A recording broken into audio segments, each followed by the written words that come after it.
சித்ரா பௌர்ணமி அன்னைக்கு மத்த எல்லா தானத்தையும் விட காகத்திற்கு வைக்கிற இந்த ஒரு உணவு உங்க தலையெழுத்தையே மாற்றும்னு உங்களுக்கு தெரியுமா? சித்திரகுப்தனோட அருளை பெற இதை மட்டும் மறந்திடாதீங்க.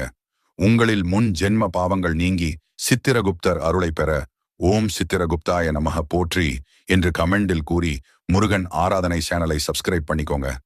சித்ரா பௌர்ணமி என்பது நம் பாவ புண்ணியங்களை கணக்கெழுதும் சித்திரகுப்தனுக்கு உகந்த நாள். இந்த நாளில் காகத்திற்கு நாம் வைக்க வேண்டிய அந்த முக்கியமான உணவு தயிர் சாதம். வெறும் தயிர் சாதம் மட்டுமல்ல, அதில் கொஞ்சம் கருப்பு எள் கலந்து வைப்பது இன்னும் சிறப்பு. காகம் என்பது யமதர்மனின் வாகனமாகவும் நம் முன்னோர்களின் வடிவமாகவும் பார்க்கப்படுகிறது.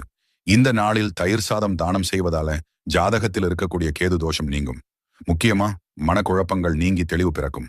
வீட்டுல செஞ்ச தயிர் சாதத்தை ஒரு வாழை இலையில வச்சு காகம் சாப்பிடுற வரைக்கும் காத்திருந்து அப்புறம் நீங்க உணவருந்துங்க.